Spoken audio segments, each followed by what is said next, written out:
What up, world, and welcome to another edition of the Living the Dream podcast. It's your favorite day of the week. It's hump day, and it's time to get that midweek motivation.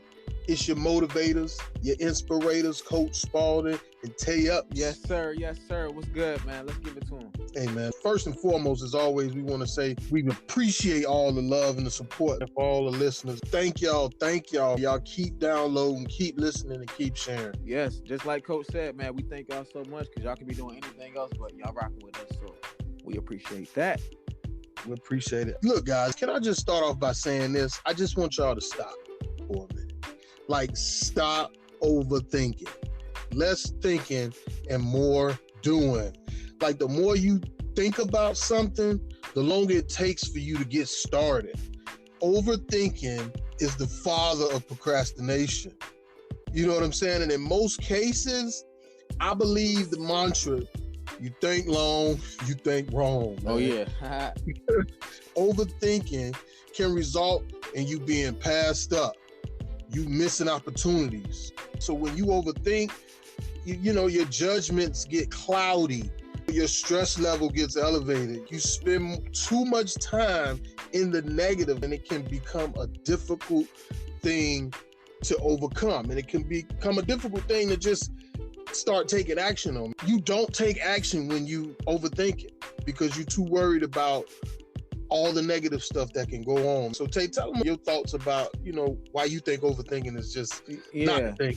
Yeah, bro. Hey, I love that mantra, and I believe in the mantra too. You think long, you think wrong. And you know, when Coach said overthinking is the father of procrastination, man, he's not lying, because you got to think about it. When you thinking and overthinking, you're underdoing. You feel me? Right. Like when you overthink, you underdo, and you do miss out on a lot of opportunities, because think about somebody who's trying to give you an opportunity, right? They're going out their way to give you an opportunity, and you thinking about it. So guess what they're going to do? They're going to give it to the next person in line, and now you missed that opportunity. And opportunities don't come around but so often. So my thoughts on overthinking, I think overthinking is almost like suicide to your goal. Being a perfectionist is like a positive overthinker. You know what I'm saying? It doesn't do you no good, because when you try to be a perfectionist, you overthinking, trying to make something right. But as soon as you turn your back from it and look back at it again, you don't like it. So you done changed something up like 20 times, and now the first 19, nobody still saw it. So all that overthinking led to nothing, man. So my thoughts on overthinking, I say it's suicide to your goal. And I agree. I like what you said about even when you overthink, and it's not in a negative way, it's in a positive way. You're still doing too much, but doing way too little. You know what I'm saying? Like, you're doing way too much of not moving as opposed to acting. You're not acting on the things that you're thinking about. A lot of that is because we're so afraid to make mistakes, especially as a perfectionist. You're so afraid to make mistakes that you start thinking about the things that can go wrong or the things that can go right. But you can't do that. You have to start somewhere. You have to make whatever you think is going to be a mistake, or if you think it's going to be perfect, you still have to act on that. And if you don't, then you risk the chance of overthinking. And like Tay said, it's suicide to your goals. So that brings us to principle number 1. Don't think of what can go wrong, but what can go right. Now, this is for my negative thinkers. This is more so for you guys. Like, think about this for a minute. When you start overthinking about something, fear starts to come into play. Anxiety starts to come into play. Like, you begin to focus on all the negative things that can go wrong in that situation. So I'm telling you, do yourself a favor and focus on what can go right. And I guarantee you start quicker than you would if you thought about what could go wrong. Stop thinking about all the stuff that may go wrong. And we literally just said that. Stop thinking about the wrong stuff and think about the stuff that can go right. Because when you start thinking about the positive stuff and the stuff that can go right in a situation, man, that pushes you to want to act. That pushes you to want to act on your goals, act on your dreams, act on the task at hand, because you're like, ooh, man, let me get started. You know what I'm saying? Let me get started, man. So visualize all the things that can go right and keep those thoughts present and up front. Oh, so yeah. Look, always never worry. You never worry. You know what I'm saying? Keep the faith alive.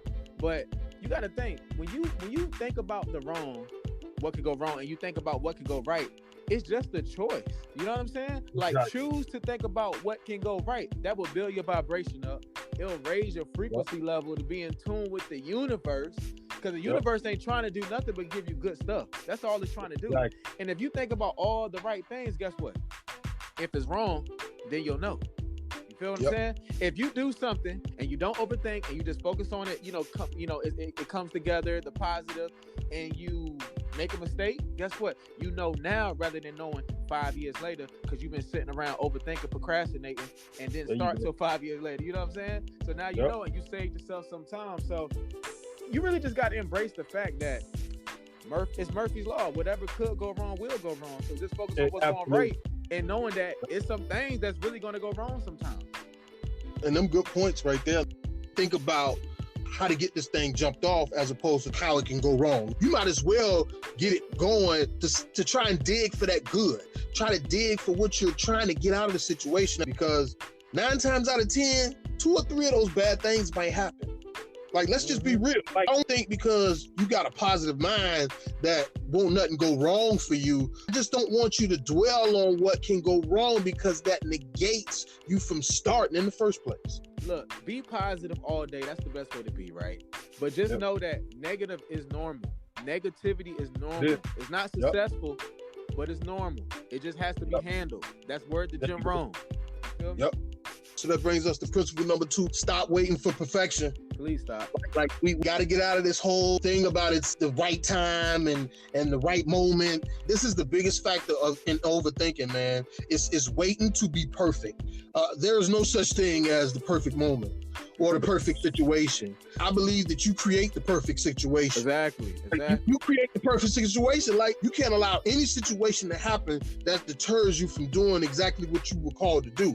So when we're talking about waiting on this perfect opportunity, the moment you start thinking that this needs to be perfect is the moment you need to remind yourself waiting for this perfect opportunity is not as smart as making progress. You have to make progress. You have to figure out what the opportunities are and take advantage. The best advice I ever got was from a guy named Les Brown. He said, do it scared, do it nervous, and do it with what you have right now. Just get started and make it better later. Nobody goes into a business atmosphere or in a business mindset and says, look, I want to take these L's. It's coming. You're going to see some stuff that you don't want to see, but at the same time, man, just get started. And then whatever comes. Go through whatever your go through is, but you have to get started. Ain't no such thing as perfection. Real talk. And look, I'm about to say my piece, but hey, I'm going to let y'all know. Hey, everything he just said, hey, if you ain't hear it, rewind it, because that was everything. He spoke for both of us right there. There's no perfect time, man. Look, the only time you got is your time. And if I could be transparent, I was trying to buy a house during COVID. That ain't a perfect opportunity for me. It's crazy because it took me longer to be able to get this deal done because people were not willing to go out and see properties with me. People were not willing to come out and do the paperwork necessary for me to even get the property. It wasn't a perfect opportunity. I could have sat back and waited and be like, I'm gonna wait till this thing die down. And now look, we might be in another shutdown. You know what I'm saying? So it's never a perfect opportunity. It's never a perfect moment. It's never a perfect situation, but you have your opportunity. You have to make whatever your opportunity is the perfect opportunity. Principle number 3, put a timer to your work. Put a timer to your work. Listen. If you got big dreams and big goals, you ain't got time to be overthinking. Give yourself a boundary, like set a timer for 5 or 10 minutes to give yourself time to think, worry, and analyze. Like, it's human nature for you to think. It's human nature for you to worry. And it's human nature for you to analyze, but you can't spend too much time on it. That's the problem right there. We're spending way too much time on worrying, on thinking, and on analyzing. And once you set that timer, I wouldn't give it more than 15 minutes. 10 to 15 minutes. And once that timer goes off, spend 10 minutes with a pen and a paper and write down all the things that you worried about, all the things that you stressed about, and all the anxieties that you have. And once you do that and that timer is over, rip it up. And look, Once you rip it up on a new sheet of paper, I want you to write down your goal and your why. And I need you to get started. I just need you to get started. Once you've already done the worrying, being scared, analyzing, and thinking about what can go wrong. I ain't saying don't do it. I get it. But you have to put a time on it. Because if not, you'll spend a week doing it. You'll spend a month doing it. You'll spend a year. You said you wanted to start college. That was a month ago. Now it's 2 months ago.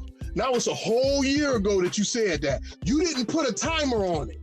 You get what I'm saying? Like, you have to put a timer on it and get to it. So listen, I understand that people got a little worried and a little stressed and a little anxiety when it comes to accomplishing goals, but you need to learn how to manage that when it comes to doing the work so that you're able to get started. I'm gonna say it like this: when we say put a timer to work, whatever your goals are on your vision board or whatever you got it at, like if you think that it's gonna take you 5 years to accomplish that, and because you're trying to be realistic, I don't think you're really trying to be realistic. I think in some type of way you kind of like shaming yourself, doubting yourself, like you can't like shorten that time frame down to maybe like 2.5, maybe 3 years. Now this is the thing: if you don't accomplish it in the 2.5 or 3 years, at least you gave yourself a date or a time. You feel what I'm saying? Because when you look, anytime we got a deadline to do something, even though we may procrastinate to the last minute, but guess what we trying to hit? We trying to hit that deadline. You feel what I'm saying? Because when you don't have a deadline, you think, but you don't. But you think you have all the time in the world. And nothing ever gets done. It's like Coach said, you want to go to school, you want to start school. Next thing you know, 2020 now, you say you're going to start school in the fall. So 2020 fall semester come around, you still not enrolled. You feel what I'm saying? Now, when 2022 fall semester come around, you still in the barbershop talking about you about to enroll the spring semester of 2022. Nah, bro, you got to put a time on it, write it down, have it everywhere in your house where you can see it, your phone, whatever, bro. Just put your time on the work, man. Real talk. I agree. And like we said, we're not necessarily telling you to suppress your anxiety, your stress, and your worry. I want you to write it down. I want you to worry. I want you to stress out, but I want you to do it in a time frame. Like, you have to get it out, but it can't take 2-3 years for you to get it out. It can't take 2-3 years for you to worry. It can't take 2-3 years for you to be scared. Get it out of your system, and once you get it out of your system, get started, man. Quickly. So again, the less time you spend dwelling on it, the more time you spend working on it. Yeah, and you know, everything we just said to y'all, man, from the beginning to the end, principles of life. Remember, don't think of what can go wrong. Like don't focus on the negative. Focus on the positive. Think about what can go right. Number 2, start waiting for the perfect time. Because the perfect time does not exist. The only thing that exists is time.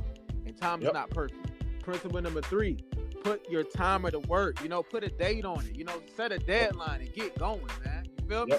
So, hey, it's your motivators, your inspirators, Coach Spaulding and Tay.epps, saying have a great rest of the week and make the rest of your life the best of your life. And everybody, please stay prayed up and blessed. Y'all have a wonderful one.